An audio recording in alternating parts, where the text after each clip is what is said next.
Gracefully and Frankly is kindly sponsored by the Canadian all-natural Sierra Sil Joint Formula 14. Go to our show notes and link to Sierra Sil. Read real stories from people like you who are gardening, getting out, and living a better life without joint pain, just as Rob and I and Lisa's husband Derek are doing. Check out the website and read all about it at sierrasil.com. Sierra like the mountains, Sil, S-I-L.com. And you'll get 10% off your purchase if you use the code GF.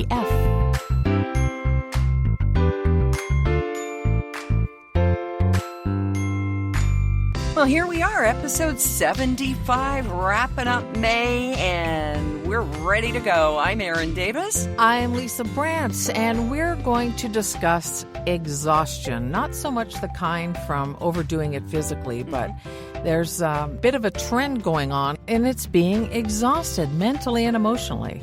We're also going to look at multitasking, which can be part of that exhaustion, and how your brain is like a whiteboard. Suddenly it all becomes very clear to us until we see something else that grabs our attention. So we're going to do our best to hold your attention for this entire, 30-odd minutes, and many of the minutes are odd, and talk to you about trying to instill a bit of stoicism in a child and the advice that you maybe got from your grandparents and what we have tried to pass along too. So we'll let you know how that goes. And the WNBA coming to TO, and what do you think the team should be called besides spectacular? Do you have a name? Sure. And some of the names that definitely should not be in there. Erin, you know that Envy Pillow makes this amazing pillow that we both use and have used for years. But they also have makeup remover pads. And I know that you use reusable pads. Mm-hmm. I'm the terrible one. I've been using the disposable ones, which is not great because there are better options out there, especially these ones from Envy Pillow, because they have copper.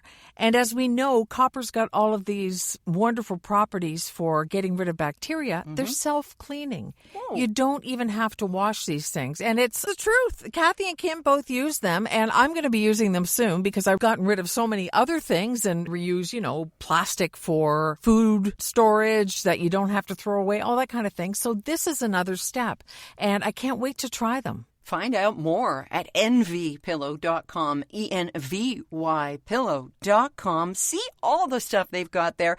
Use the code GF to get 10% off.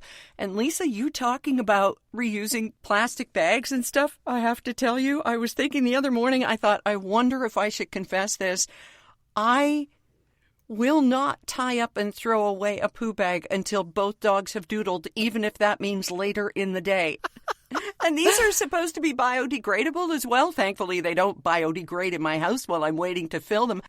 This is what I do now. I will not throw away a doodle bag unless it's been totally used. That's dedication, my dear. Yeah, that is some weird never mind.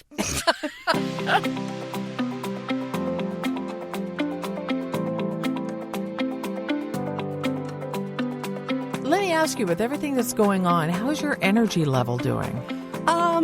It comes and goes. Like, I have spent entire days working in bed.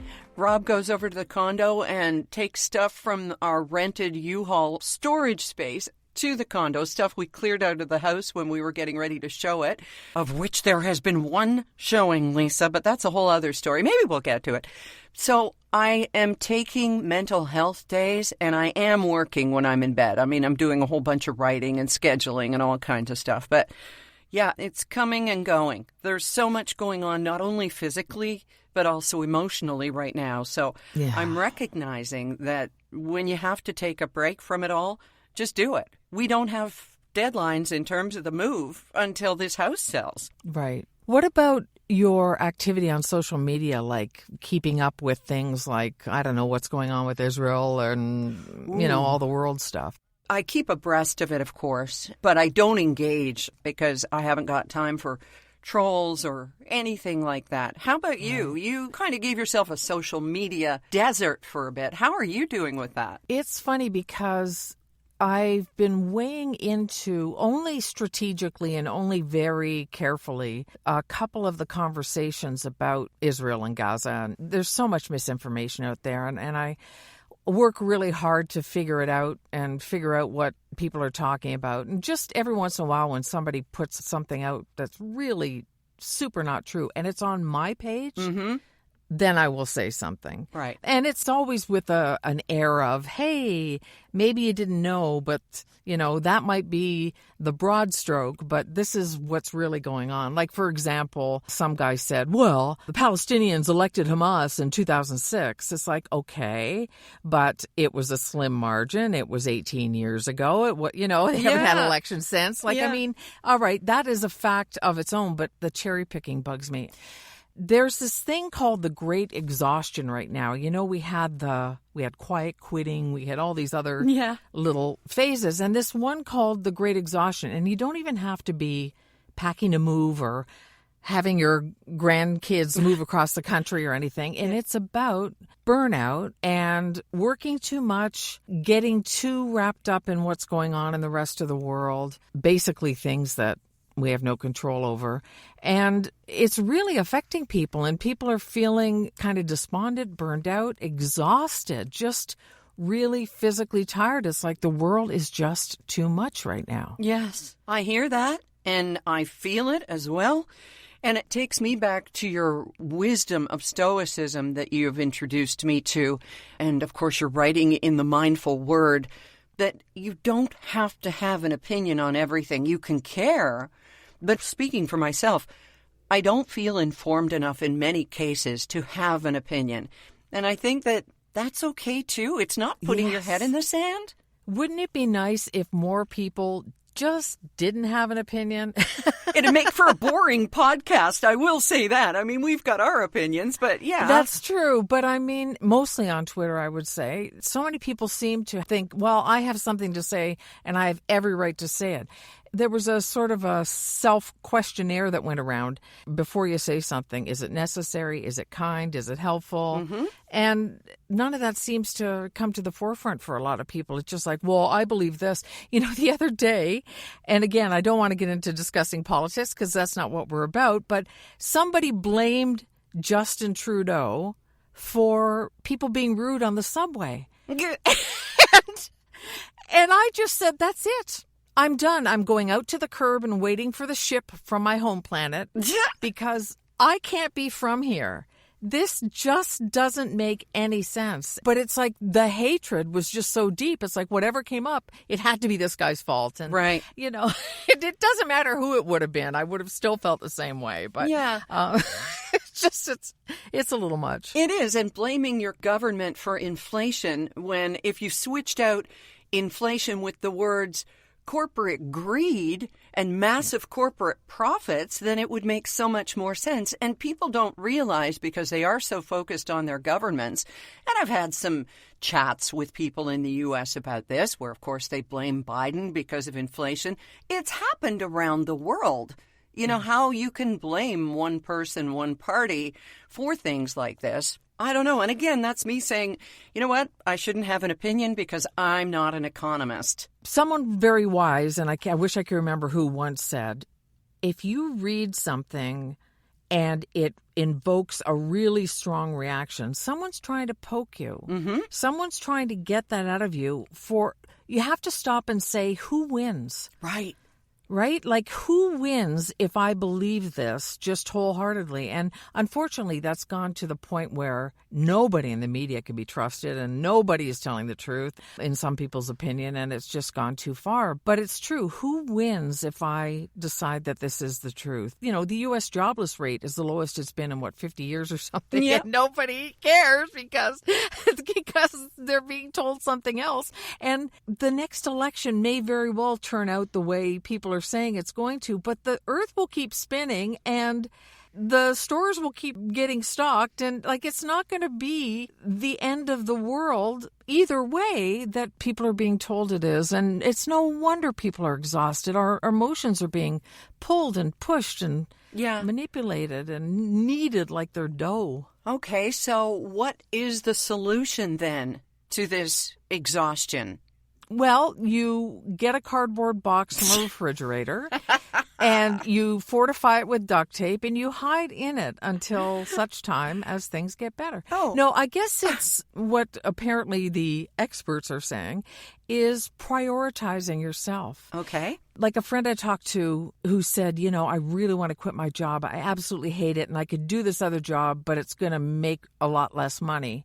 And I said, are you still going to be able to live? Well, yeah, but I don't know. I guess because I've done it a couple times where I've left bigger paying jobs and then we're so much happier at the other ones. Yeah, finance becomes an issue at some point and you work to change that. But if it's going to reduce your stress and you won't end up homeless or in dire straits, you adjust. It's not everything. That's easy for me to say. I'm only saying what it was for me. Right. But, there are some people who they always have a but. Like, oh, yeah, I could do this and everything would be better, but. Well, yeah, nothing's perfect. Everything is a trade-off. So what's more important, your mental health or, I don't know, eating out less often or whatever it is that you spend money on? Mm-hmm. So that's what the message is. Prioritize your mental health and make sure that you make some changes to get rid of this exhaustion. Ignoring things on social media? Well, yeah, that's part of it too.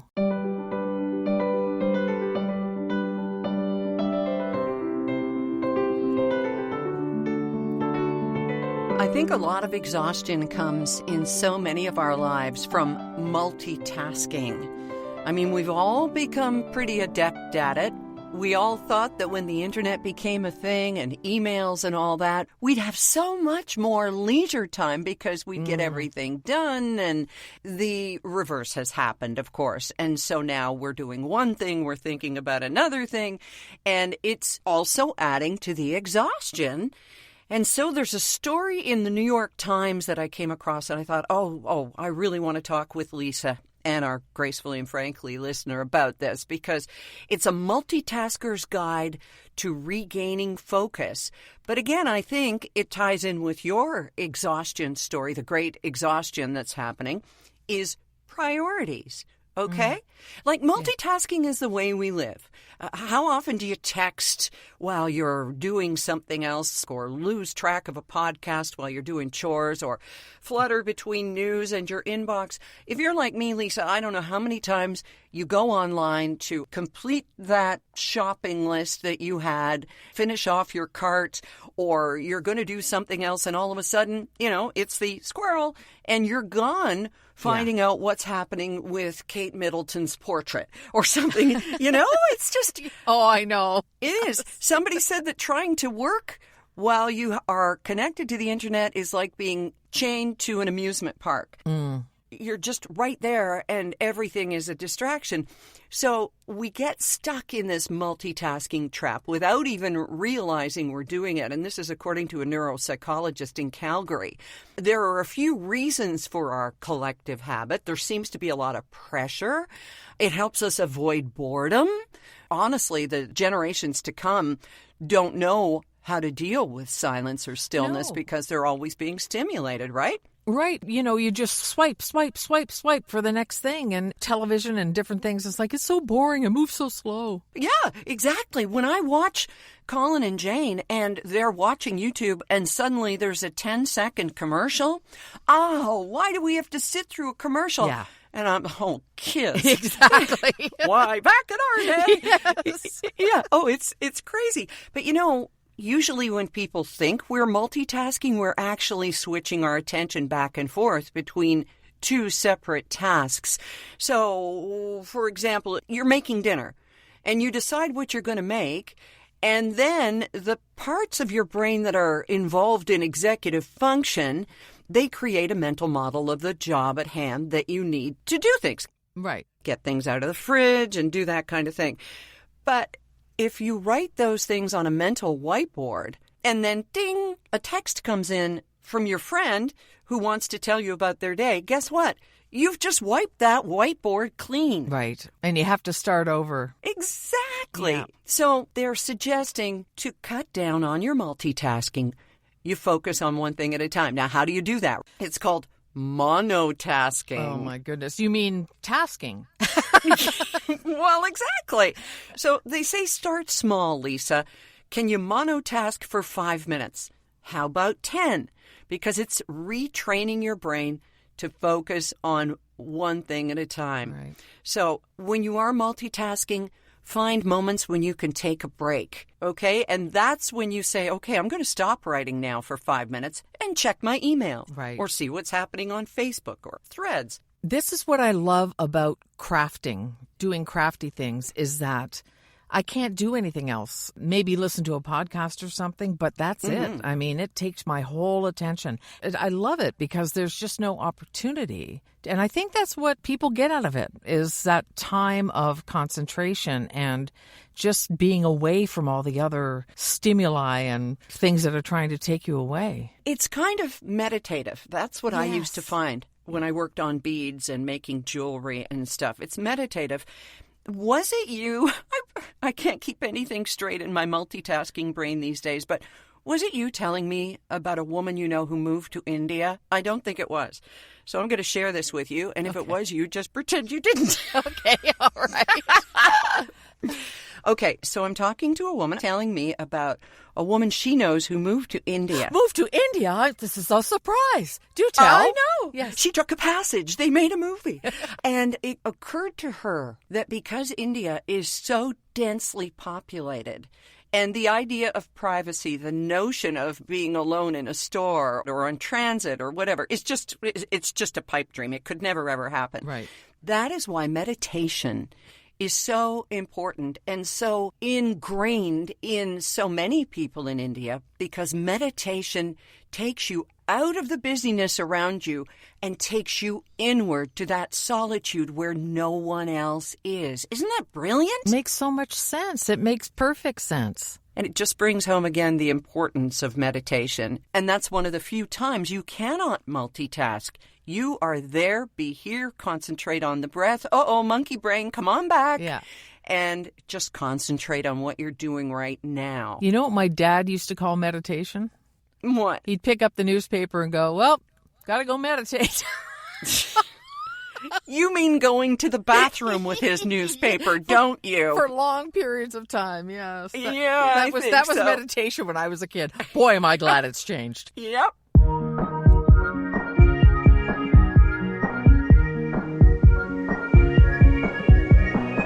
So have you been following at all the WNBA coming to Toronto? Oh, absolutely. It's pretty cool. I mean, I was working at Standard Radio back in the day when they brought the Raptors in, and I remember the excitement there. And now that it's finally women, it's going to be pretty cool. I hope that's supported. Do you think it'll be supported well? Gosh, I hope so, too. Yeah. It's not my thing, but then men's basketball isn't my thing either. I've been to a Raptors game, and it's just jaw-dropping how exciting it is. Yeah. They make the game so exciting when really just the last few minutes of it decide the score, right? Yeah. But it is still fun. They make it a big deal, and that's what makes it cool, I think, and kids love it. And if it's more affordable than Raptors tickets, that's fantastic. If it can expose more people and get those kids into games, that'd be amazing. Yeah, it would. That'd be great. Now they're going through the whole thing. You remember that Sears? You remember that Sears was behind the whole movement to name the Raptors, right? And at the time, Raptors was huge because Jurassic Park was so huge. So it all tied in with that. And people like the Toronto Star the other day said, what do you think is a good name? And my sister messaged me and she said, somebody is suggesting the Rapettes. Tell me that's not a thing. And I said, that is gross. The Rapettes. Give me terrible. A break. It's so 1920s. Just stop. So I was thinking, what about the Rapture? The Raptors, the Rapture. yeah, that's a little biblical, though, isn't it? Yeah, that's exactly what came to mind. Yeah. This is what, people are waiting for so that they can all go and whatever. So, no, not the Rapture. And I also don't like that it's kind of piggybacking on the men's team. Right. Should be its own thing. It could be. Yeah. Doesn't have to be a bird thing like the Blue Jays. It doesn't have to be an arbor thing like the Maple Leafs. So I was thinking, what is something that really kind of captures what Toronto is? So I came up with the Toronto traffic. Well, that certainly says Toronto. It does. Yeah, the congestion. Yeah, the traffic. And you know what? That's a negative thing. And people would say, well, no, we don't want to tie them in with something that's so negative of Toronto. But really? But I can hear it on radio. It's like, so they go from traffic and weather, and then they go to sports. And in sports, they say, and last night in traffic. And yeah. That's right. Nobody got to the game on time. Wow.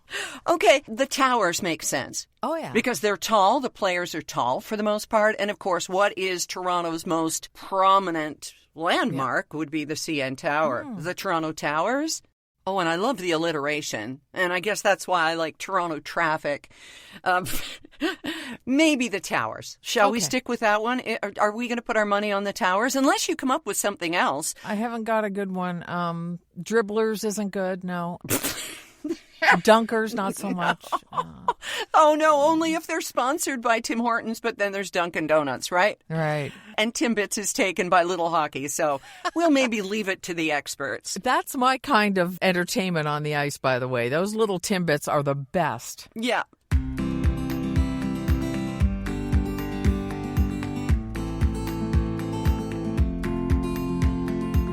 Well, our little Timbits, as I mentioned, you mentioned actually, are getting ready to pack up and leave the province next week. And we're steeling ourselves from that. Multitasking has been my way of staying distracted. But I got to tell you, part of the distraction for the first couple of days when the house was listed a week ago was every time we left the house, Lisa, we left it as though it was absolutely ready for photos. And that was exhausting, vacuuming every time. I did this thing where the kids came for a sleepover, and their bathroom, usually after one night here, looks like someone stuck their arm in the ice cream maker at Chapman's. It's just white everywhere. It's just toothpaste and spit and everything and towels everywhere. So what I did was I said, guys, we're going to have an adventure. You're going to use Grandma and Granddad Banana's bathroom for your teeth. So I stood there and watched over them like a prison guard on exercise day. And, they were so careful. And then they rinsed the sink and I wiped everything down. So they're learning from me how to leave a really good crime scene. I'll tell them that. Right. That's happening. That's super stressful. But we had a meditation the other morning, Rob and I, and just said, okay, we're going to get notice if there's a showing. No one is going to come to the door. I'll run the vacuum around. I'll wipe things down. We'll get out. It'll be fine. Yes, and it is, you use prison guard, but it is a little bit like an army camp. I mean, you're the corporal, and you just have to straighten up and make sure that you've got hospital corners before they come in, right? I mean, I know how you guys live. You're neat people anyway, so it can't be that bad. Now, somehow people get through it. I know, and really nobody is looking at those hospital corners on the bed because they're just going to come in and they're looking at the house. They don't care how we live. Now, if it's a messy house, you've been in lots of places you've looked at and gone, yeah, this place needs a really good cleaning, or it needs to get rid of all this furniture, but I'll do that. You put yourself in it and get rid of all the stuff that doesn't suit you. When we were shopping in Toronto, I will never forget this one house, and the agent was so excited. Oh, it's big, and the price is great. And when we walked through the door, the first thing we encountered was a full cat box. Oh, no. Right at the front door. That is bad dung shui. Well, I'll tell you, we couldn't picture ourselves in that place. Dung shui. Thank you. I'm not going to worry anymore, thanks to that. Good. But yeah, that's what you're up against, so it's all good. Yeah. Have you had a chance to talk to Colin, or maybe both, I don't know if Jane's old enough, but about the move and what comes next? And yeah, to follow up on last week, once we showed them our condo, they absolutely loved it. They were playing hide and seek. They were running up and down the halls quietly, of course, in sock feet. And we played softball for about an hour, watched them play on the lawn between our building and the ocean. So, yeah, they really do have a good idea of that it's going to be fun when they come back. Good. But the other night, we had Colin to himself just for a little bit before bed. And I feel this need, Lisa, to instill in him some kind of a memory of wisdom or something to take with him in his heart when he goes. And I know I'm going to see him again, and it's kind of crazy, but as the minutes ticked down to them leaving, we just sat. He was sitting with his granddude in a recliner, and I was sitting, and we weren't looking at each other, but I was just saying, there are a few things I really need you to remember. And it made me think of what my grandparents maybe said. I don't think they were as deliberate. Did your grandparents ever try and instill in you any kind of wisdom? Nah. No. Nothing at all. Not a thread. Well, no. They taught you by living, right? That's right. They taught by example. Yeah. So I tried so hard to remind him of what a kind and loving and beautiful heart he has, and to always hold on to that kindness, because there will be people who don't like you, and you will never understand why, and it's not fair, but life isn't fair. And he said, oh, yeah, I know, because that's his thing now. I mean, he's almost 10. Yeah, life's not fair. Oh. Life isn't fair, right. But just stay kind, and don't give up. Keep staying kind. And the other thing I told him was something that I wish that I had learned much, much younger. And of course, this comes with age. And it comes with knowing some of the wisdom of the Stoics. And that is, you can't control what goes on around you. You can't control it. All you can control is what you do. Like, moving wasn't your decision, but you're finding happy things about it, and he is happy. He is excited, and we want them to be. Yeah. But I said, all through your life, there will be things that happen that you can't control. But what you can control, what you're in charge of, is what you do with it. You know, we didn't want Lauren to die, but she did. So we decided that we were going to open our hearts and fill them with love again. You know, so I tried to make them in terms that he could understand. And it goes back to the serenity prayer, you know, the wisdom to know the difference and all that. And if you can't change what's happening, change your attitude toward it. I don't know. Is that too much for a 10-year-old to take in? I don't think so. And oh, how I wish somebody had said that to me when I was a kid, somebody I loved and respected. I think it's very smart and appropriate that he hears that he knows that no amount of wishing something away is going to make it go away.